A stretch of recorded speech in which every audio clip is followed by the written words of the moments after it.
In April 1961, the U.S. government supported an abortive invasion by Cuban exiles at the Bay of Pigs in southwest Cuba in an attempt to overturn the Cuban Revolution.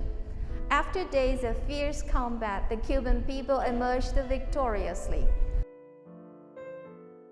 Founded in 1976, the Playa Girón Museum commemorates the Cuban victory over the American aggression during the Bay of Pigs invasion.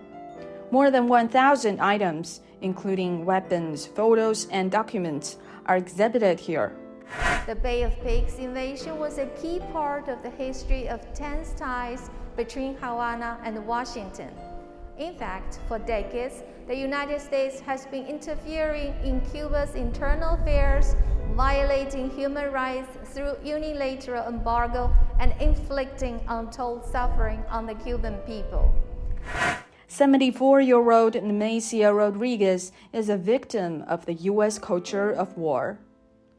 She saw how her mother was killed and her brothers were wounded after a plane bombed a truck carrying them and a group of other Cuban civilians for evacuation during the invasion.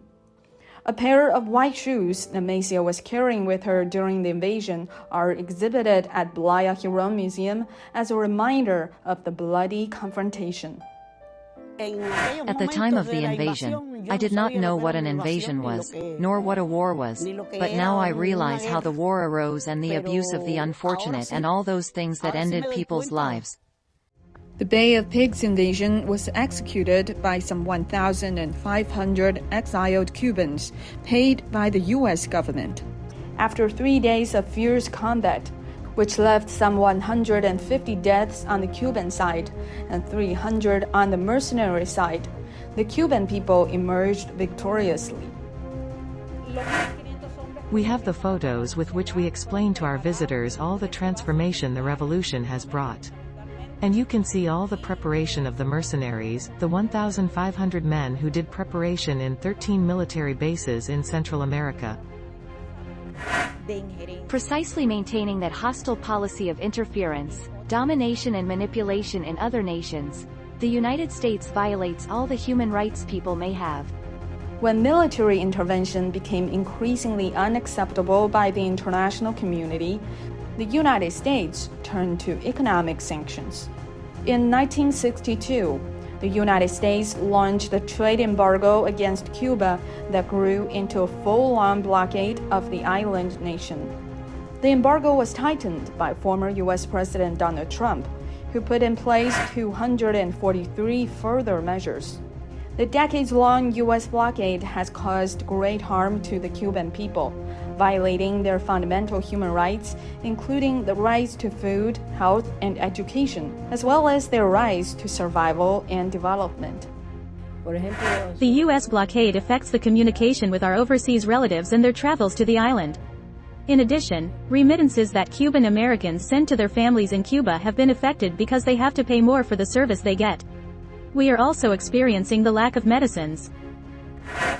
The U.S. blockade disrupts the development of the hospital infrastructure, food supply, the access to medicines and milk for children.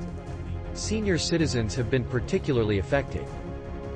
It is estimated that the U.S. blockade on Cuba has cost the country more than $150 billion in economic losses as of mid-2021. For 29 consecutive times, the UN General Assembly has adopted resolutions overwhelmingly demanding that the United States end its economic, commercial, and financial embargo against Cuba. But the U.S. government turned a blind eye to the suffering of the Cuban people and neglected the just voice of the international community. Cuban Foreign Minister Bruno Rodriguez criticized the U.S. Inhumane Act, saying the blockade suffocates our economy, causes shortages, hinders development, and constitutes the greatest violation of Cubans' rights. Washington has also used all necessary means to destabilize Cuban politics. Cuban newspaper Grama International revealed that agencies such as the U.S. Agency for International Development and the National Endowment for Democracy have allocated nearly $250 million over the past 2 decades for a range of incitement and subversion programs against Cuba. To maintain its hegemony and global primacy, the United States has long been fanning tensions and creating chaos around the world. Analysts and observers say the United States has become the greatest threat to world peace and stability. The United States seeks either geopolitical positioning or natural resources or economic gains, and has obtained these objectives in one way or another in these conflicts.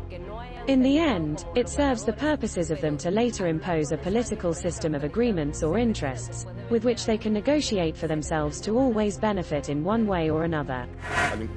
The U.S. provokes division, confrontation, and sabotage of peace and stability in the world to maintain its global hegemony, export its domestic crises, and obtain political gains. Nemesio, whose life sums up the resistance of Cubans over the last half-century, has become a living symbol of the victory over the U.S. intervention. I still get emotional when I recall those things. Imperialism never stops tying us down, trying to make our lives bitter, to make us suffer, and it's not just with Cuba, it's with Cuba and many other peoples around the world.